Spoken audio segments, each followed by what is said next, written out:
Junk Food Dinner 359. Submitted to you without any recommendation as to belief or disbelief. There is a fifth dimension beyond that which is known to man. It is the middle ground between cartoon monkeys and schlitzies, between rats of humans and sweetmans. It is an area which we call the Junk Food Zone.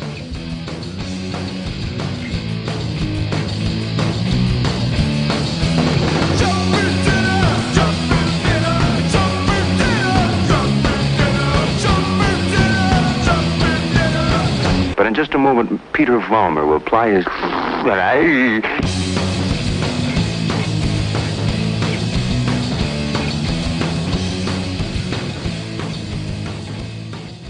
Okay, and we are back here on Junk Food Dinner episode 350. And the first two Twilight Zone episodes we're going to talk about today, tonight, whenever you're listening to this, are from Twilight Zone Season 1. And before we get into them, I just wanted to go over my whole reasoning for picking. Oh, I don't know if Kevin mentioned it on top, but I curated this episode, and I chose all of these Twilight Zone episodes. Kevin gave me the task of finding 8 episodes to razzle and dazzle Sean and Parker with, to win them over and make them zone heads like me and Kevin. So I chose these 8 episodes, and my guidelines were I basically chose 2 for each season of seasons 1, 2, 3, and 5, because if you're familiar with the Twilight Zone, season 4 is the hour-long episodes, and they're all pretty crappy. So there's no reason. I mean, Netflix doesn't even have them because they're not that great. So I chose 2 from each season, and I kind of didn't want to just do all of my favorites or what what society deems the favorite episodes of Twilight Zone. So I kind of did a mix of episodes that I think would appeal to somebody that hasn't seen the Twilight Zone before and is looking at it in modern eyes, and it doesn't have any stock in nostalgia, like nostalgic feelings when it comes to the Twilight Zone. So pretty much episodes that I think are still relevant. And, I mixed it up. It's not all the same type of episode, but it is like a lot of elements of the Twilight Zone that I like, while still leaving off a lot of elements of the Twilight Zone that I don't like so much, even though I love the Twilight Zone overall. But there's a lot of episodes where I'm just like, whatever. So the first episode... Before you get started, let me ask you this.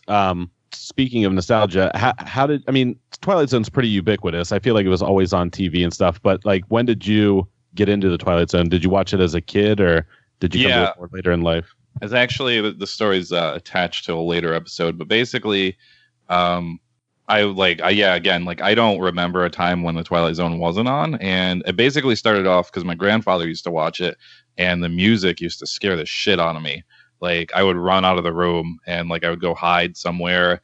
The music to this and the music to The Hitchhiker, which my grandfather loved, like all of these like weird science fiction horror type anthology shows, so he watched like all of them, and the music used to scare the shit out of me, and like eventually, when I became less of a pussy, it didn't scare me as much, so I'd stay in the room, and for the most part, it was still like old person stuff to me. But then I saw like the Talkie Tina, the Living Doll episode, and it was like terrifying when I was little, but it was still like, it was still enough where it was very intriguing, and I wanted to get more and more into it. And since then, like I haven't looked back.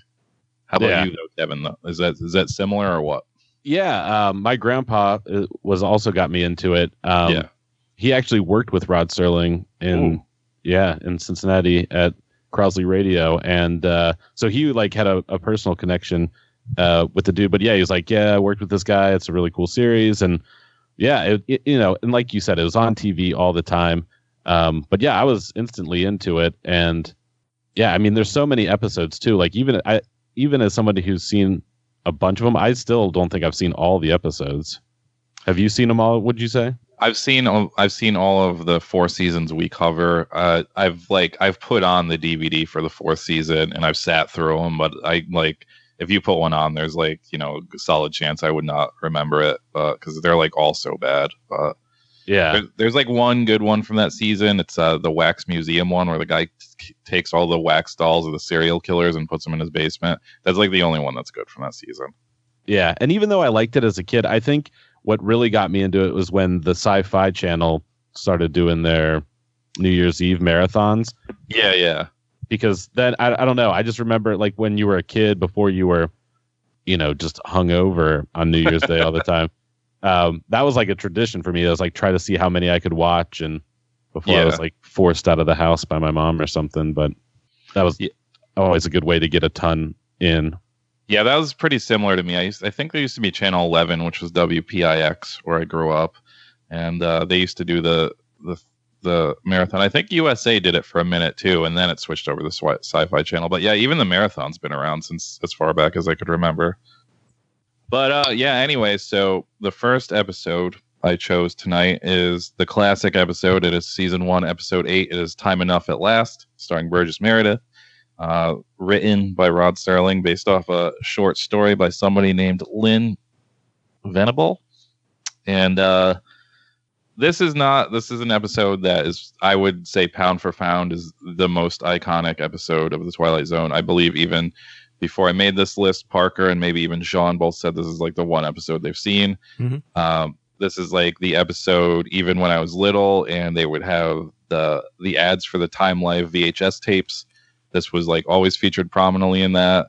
It's featured in the DVD menus, probably the Blu-ray menus. It's just like so attached to the Twilight Zone. People could recognize this episode without ever having seen like a minute of it. It's just it's so iconic. For some reason, maybe you just came to Earth and you don't know. The whole premise of this one is Burgess Meredith. He plays a bookworm with really thick Coke bottle glasses, and he loves reading. And this is why I think a lot of these classic, like they're super 5-star classic episodes that get all the talk when it comes to Twilight Zone. Well, I don't think they're all that great to show to newcomers, because this episode has a very silly premise. I mean, I don't know what it was like in, 1958? Around 59? Yeah. 1959. Like, I don't know what it is, but the whole setup of the show is not only is reading looked down upon, but Henry Bemis, or Burgess Meredith, that's who he plays. He loves reading, and everybody in his life doesn't want him to read. They fucking hate that he reads. They fucking his wife is like the meanest shrew ever, and she has a part where she like crosses out all of the words in a page of one of his books, and it's like that would take so long to do. Well, he's to be fair, he is spending far too much time reading doggerel, as she keeps pointing out. Yes. And like he's reading at work, and his fucking boss hates it. It's like, what the fuck are you doing always reading? And it's like I said, maybe in 1959 reading was a really bad thing. And I mean, it still relates to now. Like, you could easily replace the reading with an iPhone, and like a person like me who's always glued to his phone. And it has like, it resonates the same way, but it's just such a silly premise. But basically he ends up like sneaking. He works at a bank, and he ends up sneaking downstairs into the vault to catch a few words, read a few pages. And, you're believed, as in most episodes of the Twilight Zone that have to deal with things that were very current at the time, that maybe a nuclear bomb or some kind of bomb got dropped. And he rises up from the vault and realizes he may be the last man on Earth. He panics for a while, and he finds a library, and, then he's like, holy shit, like, this is fucking awesome. And he's like, picks all these books, and he makes his schedule of books and how he's going to read, and how he has books for the rest of his life. And, he has time enough at last to read them. And then his fucking glasses break, and he's just fucked. And that is basically how the episode ends. It's very traumatic. Even when I was younger, I was just like, why doesn't he just find a glasses place? Like, there has to be one around. I mean, it's rubble, but if the library survived, maybe the books would survive. I mean, the books survive, so maybe there'd be glasses somewhere. At the very least, he could find a magnifying glass. But, this is 1959. This is really revolutionary stuff. Another thing I always noticed that's kind of startling about this episode is after basically a few hours, he's just like, fuck it, I'm gonna kill myself. And he like holds a gun up to his head, and I don't even think you could do that on television now. And it's just like so ridiculous. I wouldn't say it was played up for laughs or anything, but it's kind of ridiculous in 1959, like displaying suicide in like a primetime television show. Yeah. Considering like, men and women weren't even allowed to sleep in the same beds at that point on television. And this guy is just holding a gun to his fucking temple. But, right. But, yeah, and not only that, but I mean, just the idea of like the apocalypse and stuff. I mean, it's old hat now, but I think in '59 on TV, that was kind of a revolutionary idea. Yeah, and then something we talked about in the last segment, which you miss if you watch on Netflix or you watch on TV. If you watch it on DVD or Blu-ray, they have the episodes intact with the like the cigarette commercials and like the commercials for like dish soap or whatever that come at the end of the show.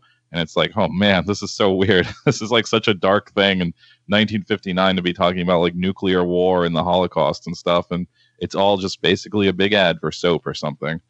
But yeah, I mean, like, this is, like I said, this is a very iconic episode. And if I were, to show a person who's never seen the Twilight Zone before, this might not be my first go-to, but I do think it's kind of an essential one as far as Twilight Zone lore goes. It deals with one of the biggest elements that I love about the Twilight Zone, which is fear of loneliness, which is in a reoccurring theme in many episodes of the Twilight Zone. And this sets it off. It's like probably the first one that deals with that, I think. Actually, no, I think maybe the first episode ever. Either way, it doesn't matter. It's a great episode. Maybe not my favorite. It has its flaws. But what did you guys think? I think this episode's literally very tight. This is one of, I think I've seen like 3 episodes of the show. I've seen this one. I've seen like one where like a writer makes stuff happen. Okay. I almost picked that one, so I'm glad I didn't. Oh, okay. And I saw the Mr. Frisbee one, which is also a 5-star banger. But yeah, I forget where I heard of this episode. But I think maybe I read a short story based on it or something in a book in like high school, and then. Well, it is a short story that got turned into a TV show. So maybe you read the yeah. Yeah, I didn't know if it was a short story first or afterwards, because as a kid, I had an Outer Limits book, and it was full of stories that were based on the show, like not the other way around. So I didn't know if that was this or whatever. But yeah, I mean, yeah, and it like just, it was awesome because I have glasses, and if I take them off, I can't see a fucking thing. Like if I was at work or something and my glasses broke, like I would have to call someone to pick me up. Like I could not get home. Just heart to heart, Parker, real quick as an aside, as a fellow glasses wearer, do you choose not to wear contacts? Is that like a thing you don't do, or what? Are your eyes so fucked you can't wear them or something? I can. I've tried to wear them once, but I don't know. I got like some anxiety or something. Like I don't like putting them in. Like I just don't like touching my own eyeballs. Yeah, that makes sense. Okay. So I'm not into it. Just wondering. Yeah. But I mean, yeah, I would be like completely screwed. So without them. So I like super relate to this. And then also like, I'm bad at reading now because I play a lot of Final Fantasy, but, like, I mean, I've been like fired from jobs for like reading on the job too much and stuff. So I can relate to this dude there. And yeah, so I mean, I always just thought this was super cool. And, I mean, like, there's like a lot of, stuff in this story that's like cool and metaphorical that I'm into, like outside of just like the normal story where like this dude just getting bitched out by everybody, and it would be cooler for him to sit around reading books than having to deal with his shitty boss and his shitty wife, like, and then it not happening for him. Like, just like that's scary on the surface level and a cool story on the surface level. But then there's all this like crazy stuff about this dude, like kind of being a metaphor for humanity and kind of lining up everything and being like, all right, we've got enough power for the next 10 years. We got enough clean water. Oh, but a nuclear bomb blew off our glasses. So the world's fucked. Like we spent all this time setting things up and building streets and sewer systems and all for who cares. So I like the metaphor of this. The fact that dude puts a gun to his head is fucking intense. Like you were saying, like, I can't imagine. Like, I mean, you couldn't show a toilet being flushed in a movie. I'm thinking like suicide wasn't. I wouldn't say suicide like the actual literal act of suicide wasn't a big deal, but I think like it's just one of those things how you can't like, sorry, this is not me saying this, but you can't say retard anymore. I think it's like one of those things where 20 years ago you could probably say that all over television, and people were just. Didn't really think about it, so I don't think people were like sensitive to suicide back then or something, because it's super jarring. I mean, it must have been or something like that. Like people just maybe like it didn't happen as much, or like people didn't know about what depression was, or I don't know, who knows, but they definitely didn't know what depression was. A man was a man back then, Parker. That's true. But yeah, I think like the only thing that kind of makes this episode not like 100% perfect, although it's pretty close to perfect, is like his glasses are like kind of super comical, like they're like way oversized, and so he kind of looks like jokey a lot of the time. It looks like he's trying to get his red stapler back. Yeah. So, and then also like it's just like a little over the top, like you said, like the wife like scratching out like every single word. It's like, oh man, this is intense. But I don't know. I get where he's going for. Like, I mean, a lot of stuff in the Twilight Zone, as we'll talk about, like you have to do real life shit super big to kind of get your point across. And you know, I think that there was a lot of anti-intellectualism in the 50s. I mean, you know, I mean, like, didn't Castro like round up people who wore glasses and kill them because he thought they were too smart, or Pol Pot or somebody like that? So, you know, that was probably in the zeitgeist, like this idea of anti-intellectuals being bad. But yeah, I think this is like super rad. This, I love it. I think this is super great. Yeah. Yeah, this is one that I had seen before. Like you mentioned, I haven't seen a ton of Twilight Zones. Definitely did enjoy it as a kid, you know, watching it with my dad, and was excited to go back to these because I haven't gone back to them in adulthood really at all. And I thought it was interesting, Mike, that you mentioned at the top of the episode that you were picking episodes that would be relevant to today, because for the most part, I really felt like these connected like directly to things that are happening in the news like this week. So for sure, yes, yeah, like good choices on those. Although I will say, like you said, this one is probably not one of those. Like this did feel a little bit old timey, like a little bit hokey. I didn't love that kind of like the twist or like the dramatic crux at the end is him just dropping his glasses. It just felt, I don't know, it's as a foible, it's just kind of a little bit random and meaningless. Whereas a lot of these other ones, you start to really question, like, are things inevitable? Like, is this just the way that the world is set up that these things are going to happen? Whereas this, it's like, oh shit, you know, maybe this guy should have just had like a chain around his neck for his glasses and everything would have been fine for him. But so, I mean, that I think is kind of a downside. But other than that, it was fun. It was cool to see all these episodes this week cleaned up for high def. I watched them on Netflix and they looked really good. I wouldn't say it's super essential because like these were, I think, designed for television. And for the most part, they're filmed in a way that's kind of a little bit static and standard, but also pretty solid and nice looking. And this episode was no exception. It was actually photographed in a really crisp, nice way. And I like the black and white photography. So yeah, I thought this was fun overall, if not as groundbreaking or amazing as some of the other episodes that we're going to talk about later. Yeah, I don't have much to add other than I love this episode. I love Burgess Meredith. I mean, he's awesome. He was in a couple Twilight Zone episodes. And he's great. I mean, if you just think about that guy, he was the Penguin on Batman. He was Mick in Rocky. He was all over the place, and he's great in everything.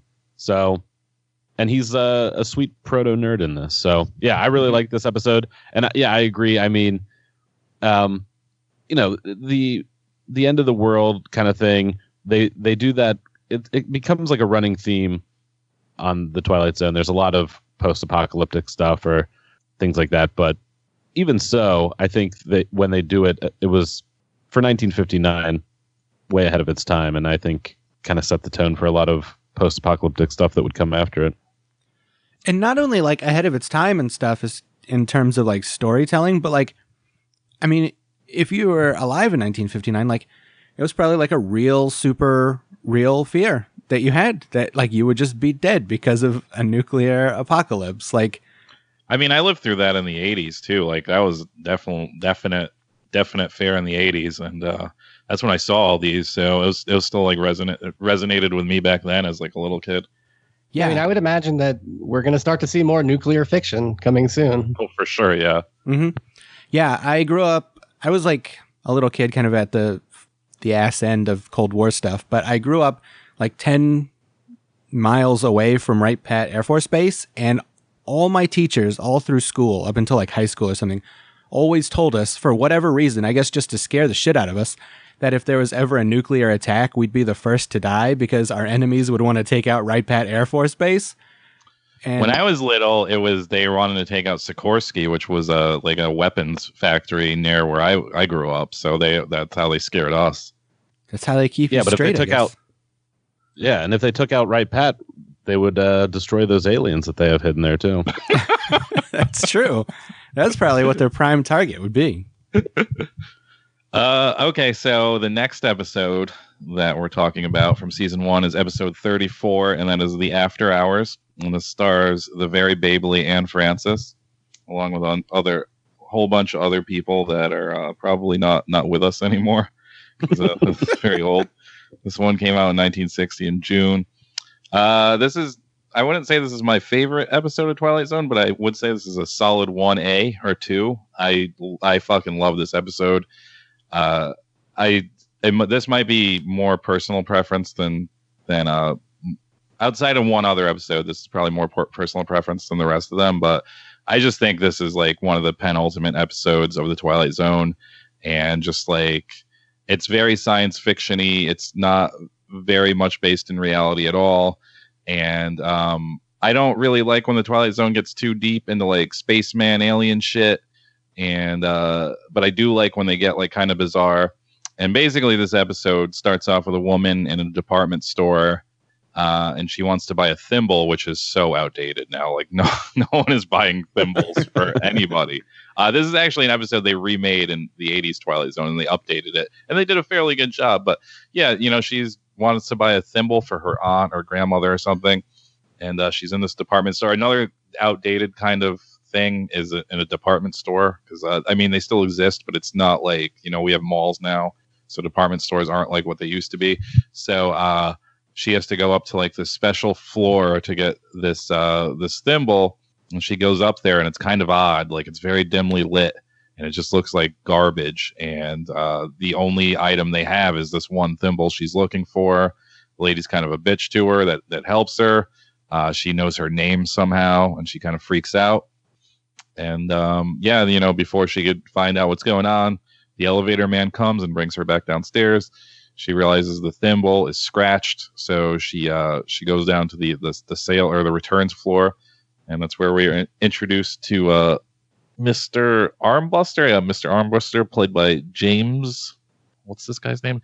James Milholland, which was one of my. I think he's been in a couple episodes of Twilight Zone. He has a great face. He has these big bug eyes. He's slender and tall, and he's just like, I don't know. Like another very strong element of the Twilight Zone is a lot of these actors were stage actors, like very serious professional stage actors, because it wasn't like there wasn't a big market for TV acting back then.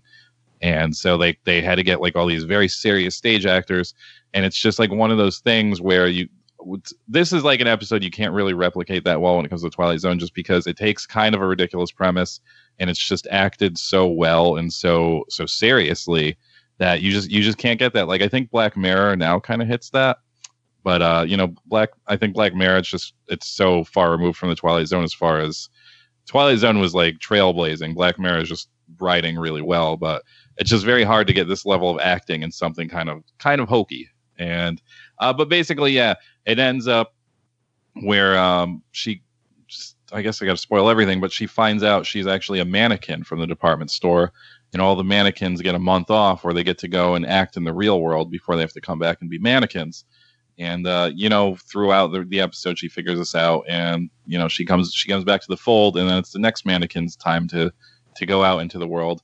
And yeah, I mean, overall, I really like these types of episodes of the Twilight Zone where it's more weird fantasy, and just has to do. I love mannequins. I'm obsessed with it. Not in like some weird Marilyn Manson way. I just think like fucking mannequins look super cool, and like the lighting of this episode is it's just like another thing that gets me, because like all the dimly lit floors, for whatever reason, I think like dimly lit stores and like department stores and malls are so fucking creepy. I don't know why. That's why you love elves, right?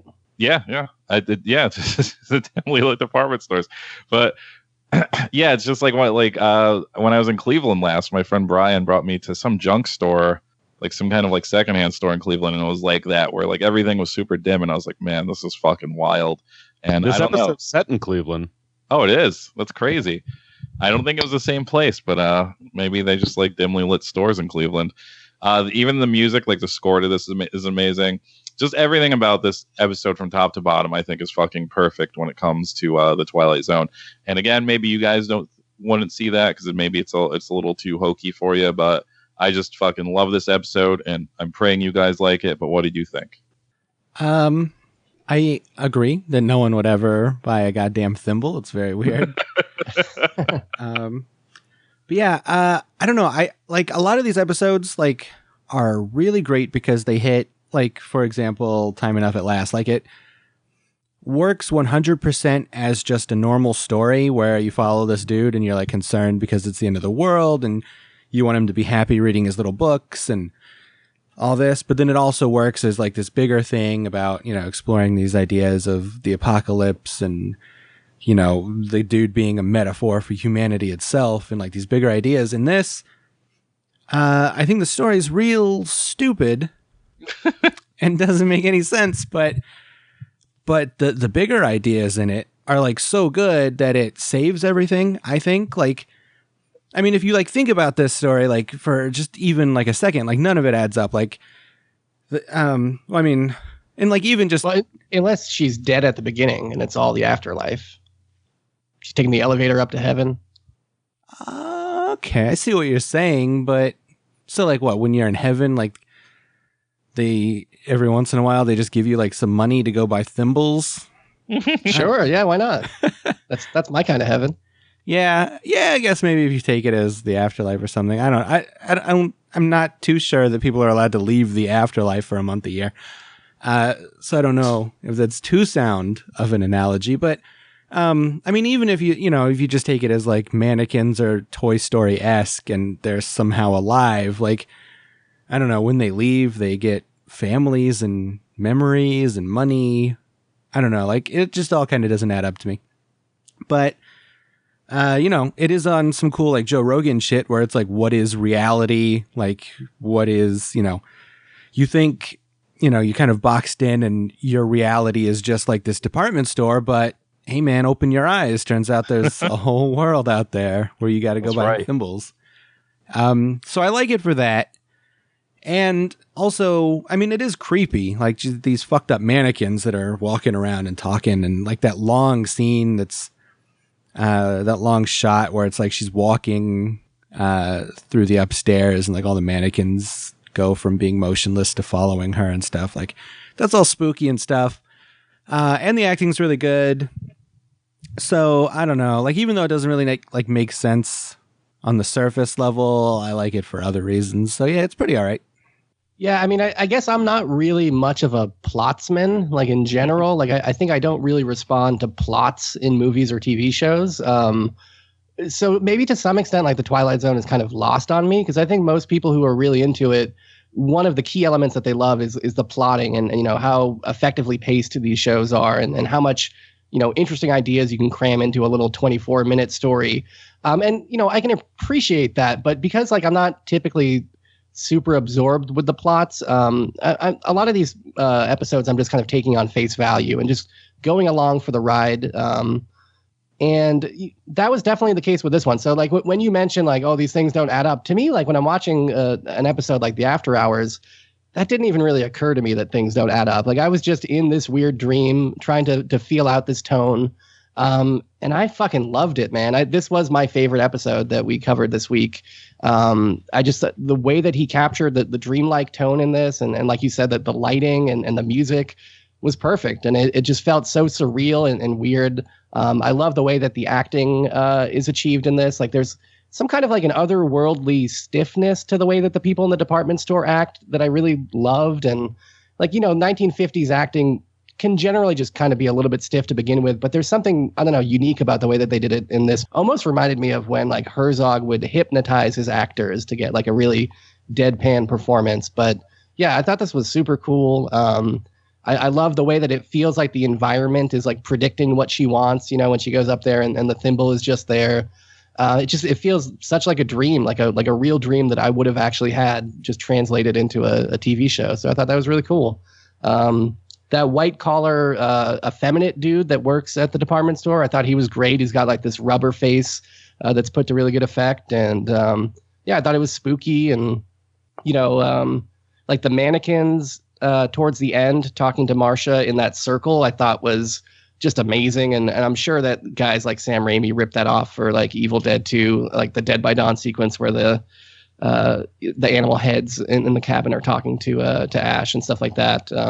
So yeah, this is amazing. And Mike, if you like this type of mannequin based horror, I would recommend Tourist Trap if you haven't seen that, because I feel like that Tourist Trap. Yeah, it's pretty fucking great. You feel like that ripped off a little bit of this vibe? Yeah, I mean, maybe. I think honestly, I don't think mannequins are used enough as like an element of horror because they're fucking super creepy. But I mean, there's not many movies that use them that way. I mean, there's a decent amount, but you'd expect it to be like a ton, but there's not. Yeah, I agree. They're very creepy and perfectly used here. So yeah, this is amazing. I love this one. Yeah, I agree. I love this episode. I think it's ultra creepy. I love the scene where the mannequins are talking to her and it's just different close-up shots of the mannequins' faces. I think this has some great acting in it. You know, like Mike mentioned, I think Anne Francis, super foxy. You know, she was from Forbidden Planet and Blackboard Jungle. If you like her and you like grandpa TV shows like this, check out Honey West from the 60s that starred her. Very entertaining. And Mike, like you mentioned as well, James Milholland, he is awesome in this. He's like the pushy kind of salesman guy. He's great in the I Dream of Jeannie episode of Twilight Zone as well, where he plays another pushy salesman. Yeah, I think he's always playing like the pushy salesman type. But yeah, this episode's great. It's one of many episodes of the Twilight Zone to be set in Ohio, and it's just all around good times. Oh, and I'm seeing here on Wikipedia, I didn't even notice this during the credits, the music is by Bernard Herrmann, the guy that did a lot of the Hitchcock scores. So that makes sense. Mm-hmm. He does some De Palmas, too. Oh, yeah. He did some stuff. I see you ignoring the master of suspense to talk about his rip-off artist. Sure. Well, that about does it for season 1 of The Twilight Zone. So we're going to take a little break, and we'll be back with season 2 of The Twilight Zone. We'll be back.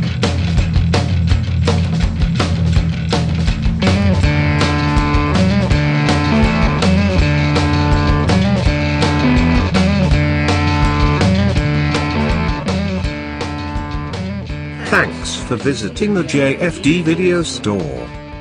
We hope you enjoyed our burning hot takes on this week's selected movie. Check us out on iTunes or junkfooddinner.com for full episodes. The audio version contains 3 full-length reviews per week, topical news segments, and listener feedback. Great for long commutes, exercise, or surviving the impending apocalypse. Thanks to Chuck Linnington for the on-screen artwork. Email jfdpodcast@gmail.com or check us out on Facebook, Twitter, Instagram, Tumblr, or whatever else is going on. We're probably there and wanna hear from you. Until next time, keep washing them dishes.